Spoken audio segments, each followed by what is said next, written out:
Salut à toi, cher entrepreneur, peut-être futur entrepreneur auteur. J'espère que tu vas bien. J'ai une excellente nouvelle à t'annoncer. Reste avec moi quelques secondes. En effet, il y a quelques semaines, le 28 et le 29 mai 2021, j'ai eu le grand plaisir d'animer le sommet en ligne vendreplusdelivres.com. C'est un sommet qui a rassemblé plus de 300 participants. Il y a eu plus de 1000 commentaires et 10 heures de live. Et je tiens avant tout à remercier les co-organisateurs de cet événement et tous les invités sans qui cela n'aurait pas été possible. D'ailleurs, l'initiative a été lancée par Ethan, Séverin et Dimitri, que je remercie. Je mets les liens vers leur site dans la description. La bonne nouvelle, c'est que pendant tout le mois de juillet et le mois d'août, tu vas pouvoir obtenir chaque vendredi une interview tirée de ce sommet vendreplusdelivres.com. Tu vas pouvoir rencontrer des auteurs et aussi des experts en publicité sur Amazon par exemple pour justement toi aussi pouvoir écrire, publier, promouvoir et vendre plus de livres. Et même si la finalité de la stratégie publiée pour impacter.com c'est plus de t'amener à faire de l'argent après le livre, là tu vas avoir des techniques pour déjà générer des revenus en vendant ton propre livre.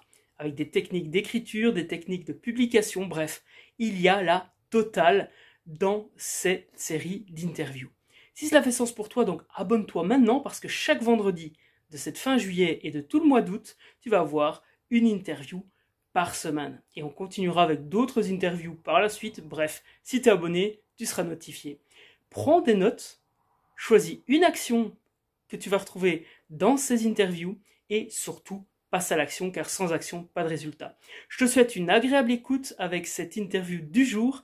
Prends soin de toi pour mieux prendre soin des autres et rappelle-toi que tu as un message à faire passer et que d'autres ont besoin de t'entendre ou de te lire. Prends soin de toi. Ciao, ciao.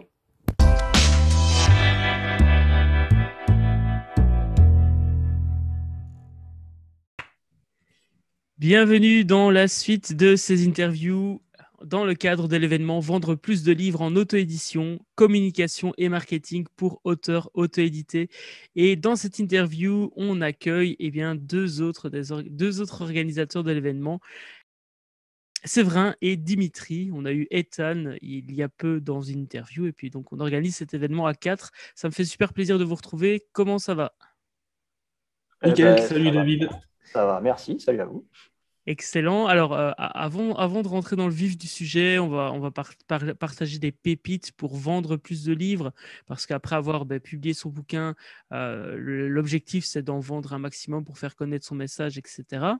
Est-ce que vous pourriez vous présenter succinctement aux personnes qui vous découvrent dans cette interview? On peut commencer par celui qui veut. Je vous laisse choisir. J'y vais, par Allez, exemple. alors. Vas-y, Séverin. Donc, bonjour à tous. Pour ceux ne me connaîtraient pas, je m'appelle Séverin Sauzet, donc je suis co-auteur avec notre ami Dimitri sur 5 livres maintenant. Moi, à la base, j'étais rédacteur web. Enfin, même avant ça, j'étais même chauffeur-livreur et je me suis lancé dans la rédaction web fin 2018. Pendant 3 mois, en fait, je faisais de la rédaction en side business, c'est-à-dire j'étais chauffeur la journée et le soir, le week-end, je faisais de la rédaction web. J'ai fait ces 2 activités pendant 3 mois. J'ai vu que ça marchait bien la rédaction et finalement, en janvier 2019, j'ai décidé de démissionner pour me lancer à fond dans la rédaction web et réussir à me faire un salaire complet comme ça. Et voilà, j'ai fait environ toute l'année 2019 en rédaction web à plein temps. Et à cette occasion, j'ai rencontré Dimitri, qui était un client en fait à la base, que je ne connaissais pas du tout, hein, il y a encore 2 ans. Et voilà, ça a bien matché entre nous, etc. Et de fil en aiguille, on a parlé, reparlé. Lui, il avait écrit déjà plusieurs livres. Moi, je n'étais pas du tout dans ce domaine à l'époque. Et il avait des volontés de faire toujours plus de livres, de projets, etc. Il était assez chaud d'éventuellement, comme il s'entendait bien avec moi et réciproquement, de me proposer d'écrire un livre. Alors moi, à l'époque, je n'étais pas du tout dans ce, dans cette optique, quoi. Ça me paraissait inconcevable. Et puis, avec tous les retours qu'il avait, l'expérience, il m'a convaincu. Et c'est comme ça qu'en mai 2020, on a sorti notre premier livre ensemble, qui était cette technique pour se lancer en rédaction web. Et donc voilà, depuis, ça va faire 1 an, on a écrit 5 livres et maintenant j'essaye de faire de plus en plus, de m'orienter de plus en plus vers l'écriture de livres au détriment de la rédaction web, quoi. Voilà. Excellent. Et justement, il y a un nouveau livre qui sort. On en parlera à la fin de cette interview avec une belle surprise d'ailleurs. Dimitri, mais du coup, comment est-ce que tu as rencontré Séverin? On le sait. Qu'est-ce qui t'a amené à rencontrer Séverin du coup? Eh ben, comme c'est vrai, en fait, à une époque, j'étais ingénieur logistique il y a quelques temps, donc ça, c'était mon métier d'avant. Et puis, j'avais vraiment la volonté de faire autre chose parce que ça m'éclatait plus vraiment.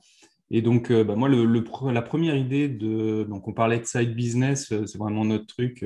J'ai créé un site qui s'appelle Side Hustle France où pour essayer de regrouper en fait des gens comme moi, tu vois, qui avaient envie de lancer quelque chose à côté de leur job. Et puis, de fil en aiguille, finalement, moi, je me suis rendu compte que le premier truc que j'avais envie de faire, c'était d'écrire un livre, alors que j'y avais jamais pensé avant. Je suis tombé sur un coup sur un livre de Chandler Bolt, et puis j'ai lu Nick Stevenson dans la suite, et tout de suite après Joanna Penn. Et en fait, les trois m'ont convaincu que, bah ouais, pourquoi pas tenter, tu vois, l'aventure d'écrire un livre. Et puis, je me suis rendu compte que je me suis pris au jeu. C'était un plan d'action, tu vois, c'était très clair. J'ai testé ça. J'ai lancé mon premier livre qui a été un beau loupé, quoi, clairement. Donc, j'ai mis quelques temps à me redire, bon, bah, finalement, ça me retitille quand même. J'en ai pas vendu beaucoup. Qu'est-ce qui n'a pas marché? Comment je peux faire pour que ça marche mieux? J'ai écrit un deuxième bouquin qui était gratuit, qui est toujours gratuit d'ailleurs, et qui a plutôt été largement téléchargé, si tu veux. Donc, c'était un peu le début de tout. Après ce premier échec, un deuxième livre, on s'est rencontré comme ça avec Séverin, parce qu'il avait lu ce livre. Et puis moi, à l'époque, justement, j'essayais de développer d'autres side business, pour utiliser le terme. J'étais passionné d'entrepreneuriat, j'ai rencontré Séverin, je lui ai soumis un texte, donc j'ai passé commande, service de rédaction. Puis j'étais bluffé et moi, en fait, j'étais passé par là aussi, donc je me suis un peu reconnu parce que le premier truc que j'ai lancé après ce livre un peu raté, c'était mes services en rédaction web. Et puis, j'ai trouvé que ce qui m'avait rendu comme texte était hyper carré, tu vois. Et je me suis dit, c'est quand même assez rare parce que j'en avais testé plusieurs. Puis voilà, on est devenus assez potes, maintenant je pense amis, et on s'est dit, bah, pourquoi pas, plutôt que d'écrire pour d'autres, écrire pour nous et continuer un peu cette aventure de l'auto-édition.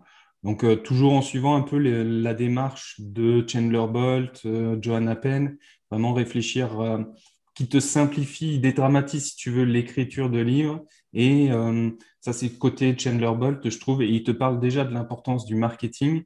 Et puis Johanna Penn, c'est vraiment comment le marketing peut être un truc fun, en fait, peut être sympa.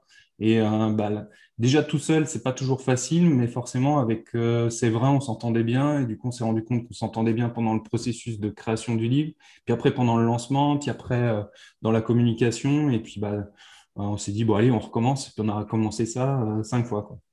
Excellent. Donc c'est vraiment la rédaction web qui vous a mis en contact. Toi, tu cherchais quelqu'un pour rédiger un texte et tu as fait une commande chez Séverin, tu as été satisfait du travail et c'est comme ça que vous avez fait connaissance. Et en plus, Séverin avait lu ton livre, donc le premier livre qui a bien fonctionné par rapport à justement le tout premier que tu avais lancé qui a été un flop à tes yeux. Et justement, on va parler de marketing, de vente, parce que c'est quand même l'objectif de cet événement, c'est d'amener des conseils concrets pour vendre plus, parce que des conseils en écriture, il y en a pas mal, on en a partagé, on a eu Elodie Laurette notamment qui nous a partagé des conseils là-dessus. Ici aujourd'hui avec vous, on va plus parler de marketing et d'après la publication du bouquin, parce que c'est important. Et encore, je dis après, alors qu'en fait, on peut bien promouvoir le livre avant sa sortie. Alors, quelles sont les pépites que vous avez préparées? Donc, on peut commencer par Séverin, si tu veux nous partager ta première pépite, la première pépite que tu as préparée. Ouais, bien sûr. Justement, je vais rebondir exactement sur ce que tu viens de dire. Préparer l'après, oui, ou pendant, mais il y a beaucoup d'auteurs qui, je pense que c'est éventuellement ouais, une erreur. Et en fait, le marketing, ça se prépare surtout avant, quoi. Ça se prépare avant.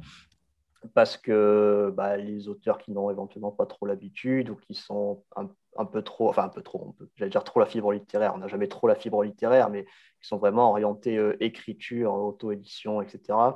Peut-être le marketing leur fait un peu peur, où ils se disent, eh ben, on verra après, déjà, l'écriture c'est plus important, je sors mon livre, ensuite je vais le montrer à droite, à gauche, essayer de me faire connaître. Et ça, je pense que c'est une erreur assez classique et compréhensible, bien sûr, parce que c'est déjà beaucoup de boulot d'écrire un livre, hein, ça c'est sûr, on ne va pas dire l'inverse. Mais je pense, voilà, ma pépite, ce serait d'essayer d'aller un peu contre cette idée intuitive et d'essayer de, au contraire, préparer la sortie de son livre en amont, c'est-à-dire essayer de regrouper une communauté, de faire du teasing, de s'engager auprès de gens aussi, ça motive nous à s'engager, à respecter nos deadlines, etc. Et il y a pas mal de moyens de faire monter un peu la pression et les attentes, comme tu peux par exemple organiser des sondages, que ce soit pour la couverture ou pour le titre. Si tu as plusieurs suggestions de titres, tu n'es pas forcément le mieux, tu es même rarement le mieux placé pour choisir le meilleur titre. Mm. Et donc, ça, c'est une bonne occasion de faire intervenir les gens. Évidemment, ça passe beaucoup par l'emailing. Alors, on ne va pas faire un cours complet d'emailing pour auteurs ici, mais clairement, le fait de s'occuper de tout ça avant, ça fait que le jour J du lancement, tu as déjà de l'attraction, des ventes, etc. Et c'est ça le meilleur signal que tu peux envoyer à Amazon, quoi. Si tu t'y prends après coup, c'est dommage, c'est un peu du gâchis parce qu'Amazon, quand ils mettent beaucoup les nouveautés en avant, et si au moment où tu es mis en avant, c'est seulement à ce moment-là que tu commences un peu à attirer des gens, c'est trop tard, en fait, d'où l'importance de le faire en amont. C'est ça. Donc l'idée, c'est quand on publie son livre, notamment sur une plateforme comme Amazon, c'est le jour où on le publie, l'idéal, c'est d'avoir des ventes déjà ce jour-là pour que Ah oui. justement l'algorithme mette en avant le livre. Et ça, c'est valable tant dans les livres de non-fiction que dans Ah les oui, oui. livres de fiction.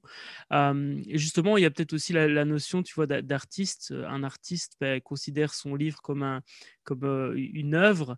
Et quand on est artiste, on ne pense pas forcément au marketing. Et c'est ce qu'on Mhm. on tente de démystifier aussi au travers de cet événement.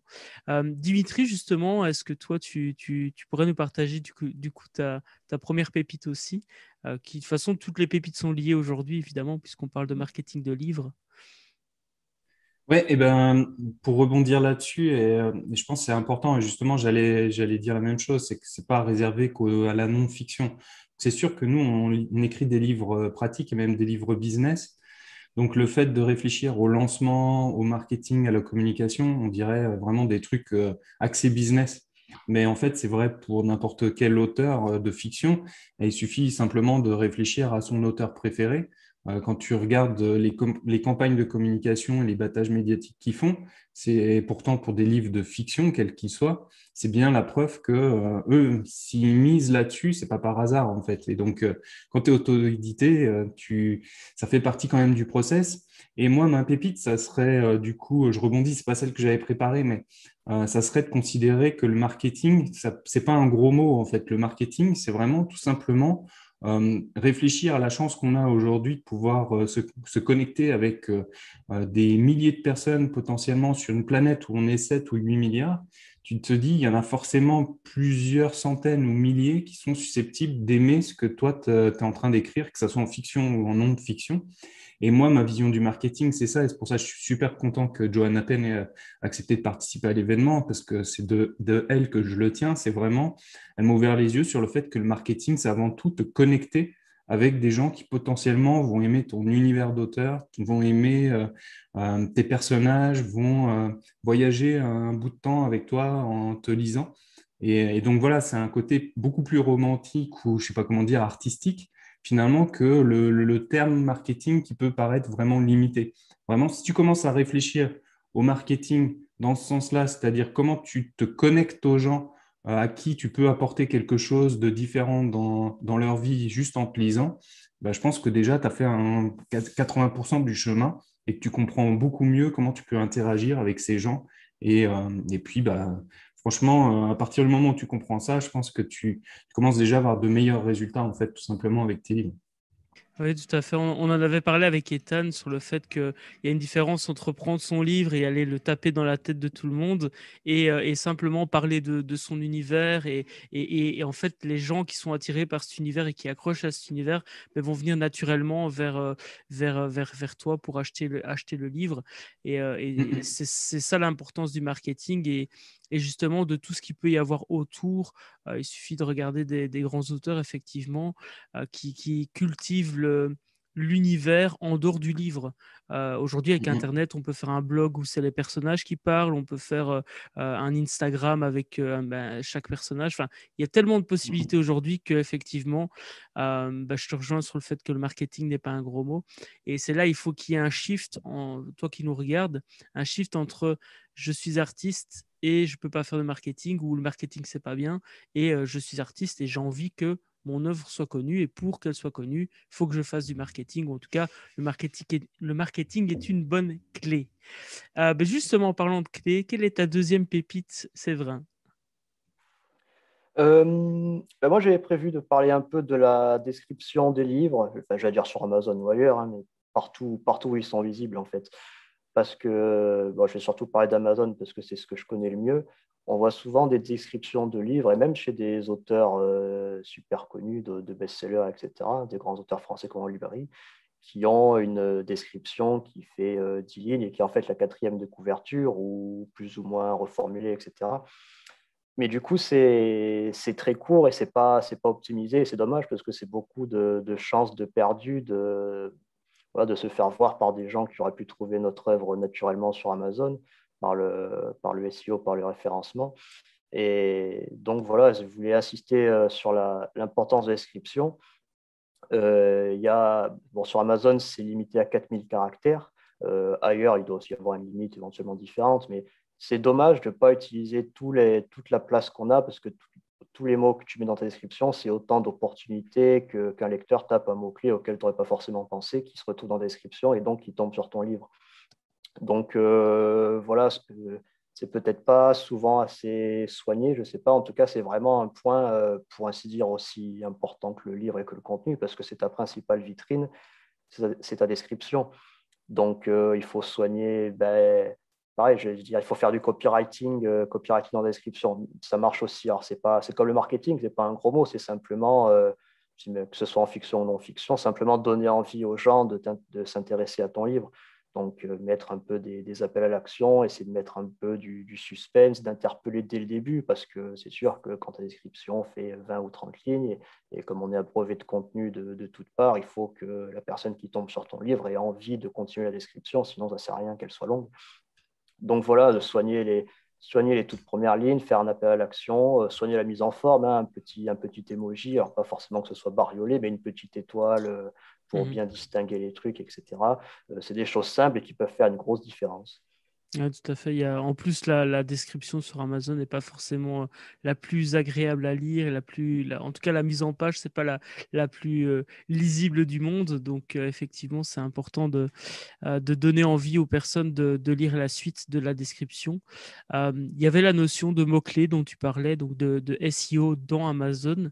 C'est quelque chose dont on n'entend pas forcément souvent parler, mais effectivement, dans le moteur de recherche d'Amazon, des personnes qui recherchent un objet, un livre, eh bien, vont taper des mots-clés. Donc, l'idéal, c'est de se positionner et pour ressortir quand la personne tape les mots-clés qui nous intéressent.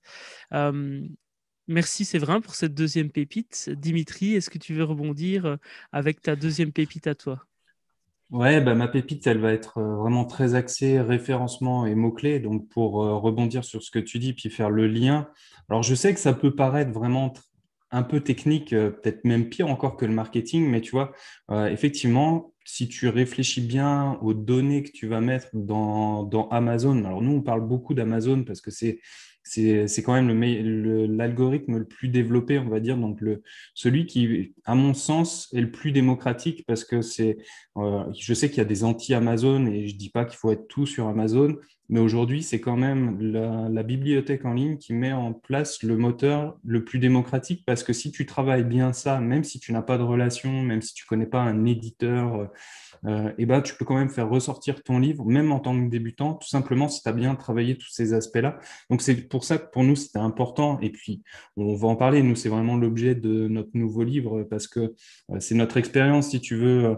On essaye de mettre à contribution notre expérience de rédacteur et de référenceur pour les auteurs parce que ça a une importance capitale. En fait, on voit en ce moment, il y a beaucoup un peu d'effet de mode, je trouve, des fois sur la publicité Amazon. On dirait que c'est la panacée et que si tu n'as pas fait le marketing, si tu n'as pas travaillé tout ça, bah, peut-être que la publicité Amazon, qui est toute nouvelle en France, bah, ça fait plus d'un an, mais peut-être qu'elle va te sauver et te permettre de faire des ventes.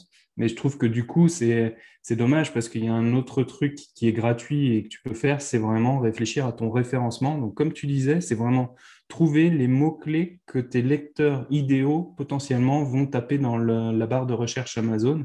Et si tu arrives à trouver les bons mots-clés qui vont taper et idéalement des mots-clés que de nombreuses personnes vont taper, tu peux réussir complètement différemment ton lancement et puis la vie. Tu peux vraiment créer de la visibilité pour ton livre, même quand tu débutes.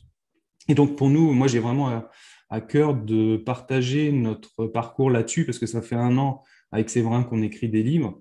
Mais effectivement, je pense qu'à 50%, la réussite, elle est liée au lancement. À 50%, elle est vraiment liée à tout ce qu'on a fait en préparation, donc ce qu'on disait au tout début. Puis le reste, c'est vraiment aussi beaucoup de réfléchir aux mots-clés, réfléchir à toute cette partie-là qui peut paraître un peu faire peur ou nébuleuse. Et nous, on a vraiment eu à cœur avec Séverin de simplifier ça à l'extrême pour que n'importe quel auteur qui lit notre bouquin comprend ce que ça veut dire, comment référencer son livre sur Amazon, comprend comment il peut trouver ses mots-clés, parce que c'est pas juste n'importe quel mot pris au hasard. Et vraiment, ma pépite, alors il y en a plein dans le bouquin, parce qu'on écrit vraiment tout notre process, et c'est de se dire que ça marche déjà en fiction et en non-fiction.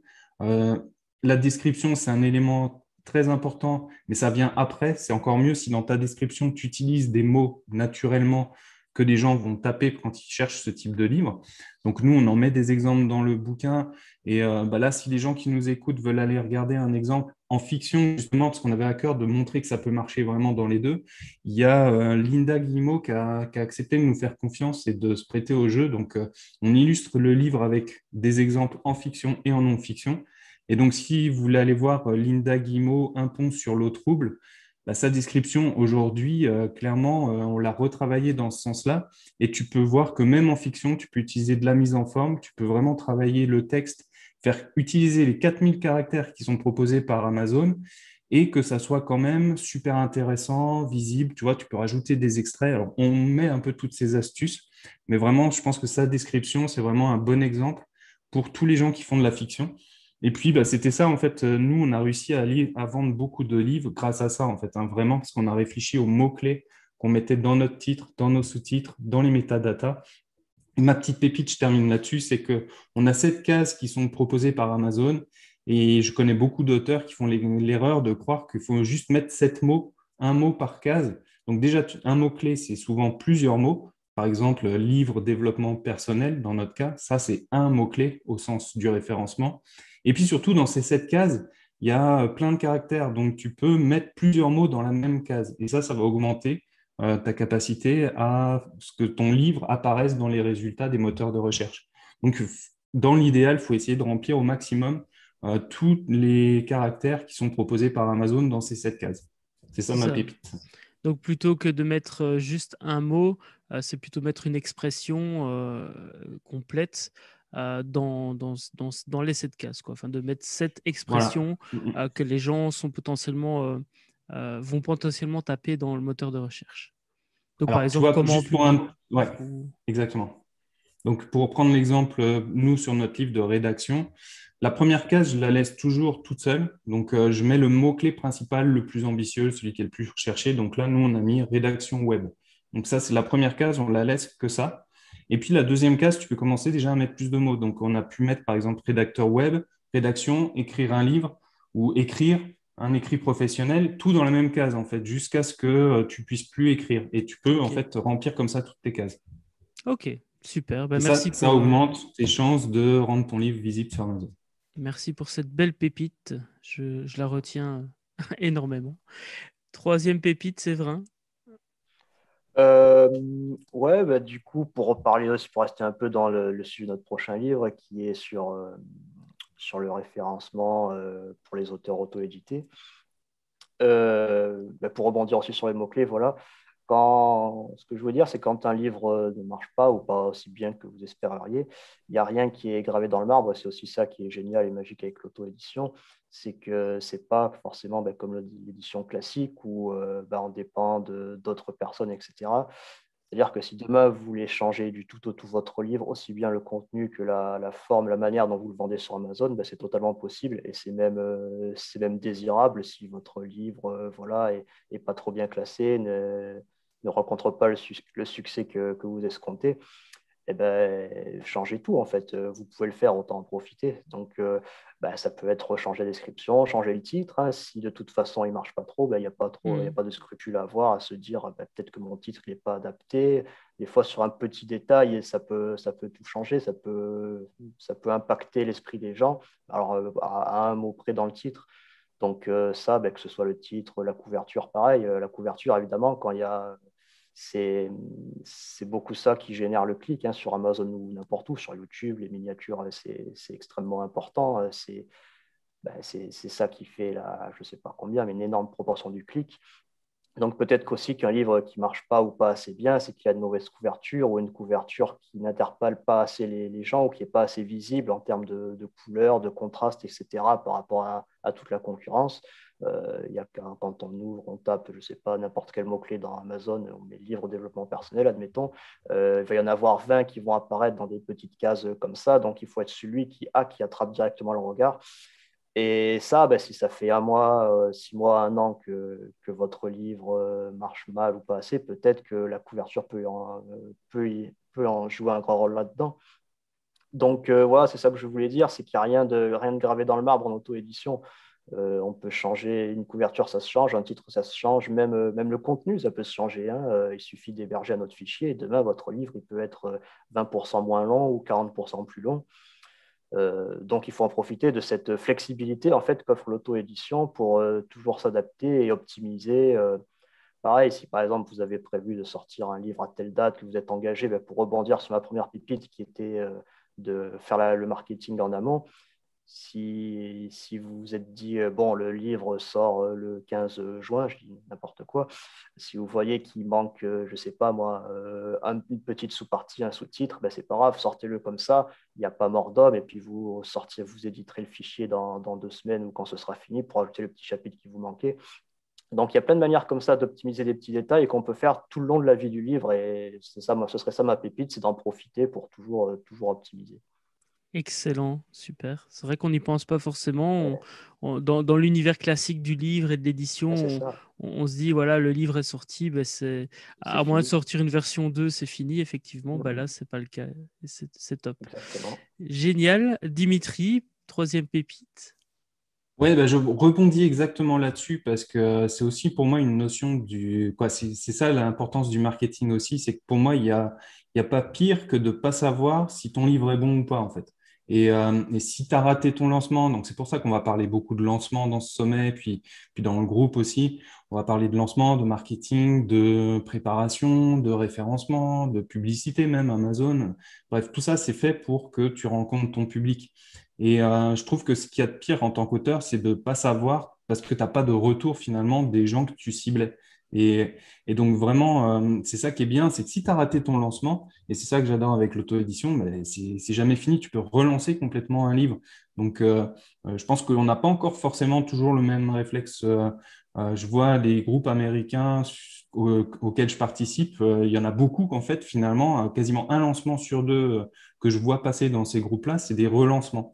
Et moi, ce qui m'a ouvert les yeux là-dessus, puis sur le côté justement un peu malléable et flexible de l'auto-édition, de l'impression à la demande, c'est quand Johanna Penn explique dans un de ses bouquins justement son tout premier bouquin qui était sur la reconversion professionnelle, pas très bien marché.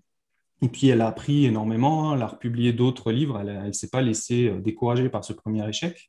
Et puis au quatrième livre, je crois, elle avait tellement appris de choses et justement, elle avait écrit un livre qui s'appelle How to Market a Book, je ne sais plus comment ça se dit en français, mais comment publier un livre ou comment réussir un livre en gros. Et dedans, justement, quand elle a commencé vraiment à faire le point sur tout ce qu'elle avait appris en marketing, Elle s'est dit, mais mon premier livre, je vais le relancer. Elle a changé le titre, changé la couverture, et elle a multiplié les ventes par 10 du jour au lendemain, en fait. Et c'est ça que je trouve super. Moi, ça m'a vraiment marqué, ça, parce que je me suis dit, OK, finalement, tu vois, elle s'est rendue compte que son livre, qu'elle avait peut-être pu croire n'était pas très bon puisqu'il n'avait pas bien marché, bah, finalement, il était bon puisque les ventes ont été multipliées par 10, tu vois, et donc ça a plu à des gens. Et tout simplement parce qu'elle n'avait pas fait vraiment le travail pour que bah, ce livre-là apparaisse et soit dans les mains des gens que ça pouvait intéresser ou à qui ça pourrait être utile, quoi.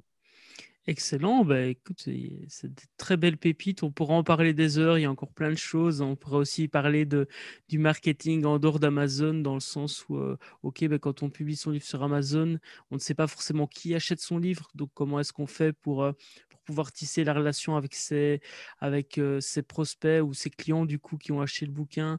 Euh, on pourra refaire une interview si ça vous tente sur ces sujets-là, parce que c'est aussi la récolte de reviews, donc d'avis. Enfin, il y a Mhm. plein de sujets qu'on pourrait encore aborder, mais je vous propose qu'on le fasse dans une autre interview à un autre moment. Ça Euh, marche. pour clôturer cette session et cette interview, on a préparé, donc vous avez préparé un cadeau pour les personnes. Est-ce que vous pouvez nous expliquer en quoi cela consiste? C'est quoi ce beau cadeau? Bah, tu veux y aller, Dimitri? Enfin, Allez, moi je allez, suis. vas-y. Ouais, ouais. Je veux passer le Allez point pour alors. en parler, même si je sais ce que tu vas dire. Bah, notre cadeau, en fait, bon, on en a un petit peu parlé aujourd'hui, mais notre cadeau, c'est vraiment une démarche de A à Z pour réussir à bien référencer son livre sur Amazon KDP.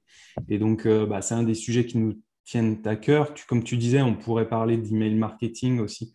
C'est un peu un gros mot quand tu le dis en tant qu'auteur, mais tu as beaucoup d'auteurs qui réussissent vraiment grâce à ça. Et donc, ça aussi, on va écrire là-dessus.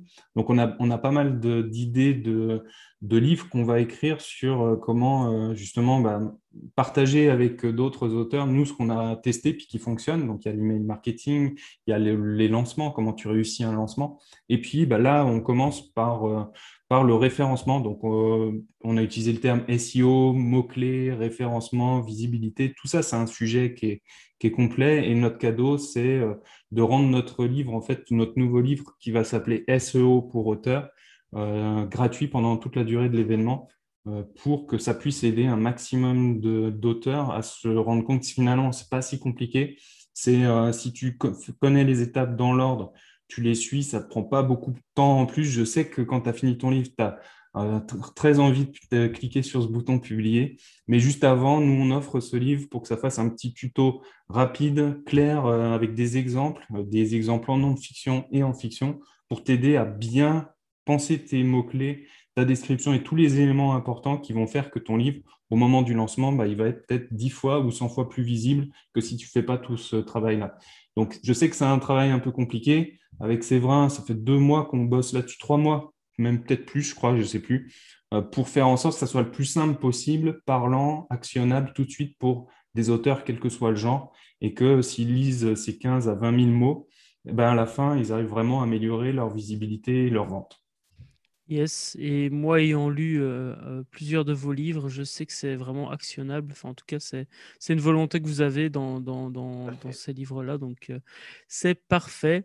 Génial. Est-ce que vous auriez envie de laisser peut-être un dernier petit mot aux personnes qui regardent cette interview, soit à quelqu'un qui a un livre au fond de lui et qui n'a pas encore osé le sortir, ou alors justement à quelqu'un qui vient de cliquer sur le bouton publier ou juste un peu avant et qui a besoin d'un peu de motivation pour l'après-publication. Ben, je vais peut-être, ouais, moi je parlerai peut-être pour celui qui n'aurait jamais publié, parce que moi c'était mon cas il y a encore même pas 2 ans en fait. Et ça rejoint un peu ce que je disais en introduction quand j'ai croisé Dimitri, c'est que moi quand il m'a parlé d'écrire un livre au début, j'étais dans le 36e dessous, je me disais, ça me paraissait inconcevable. Et ce qui était d'autant plus paradoxal que c'était mon métier à l'époque, hein, j'en avais fait mon métier de la rédaction web, donc je passais la plupart de mon temps à écrire.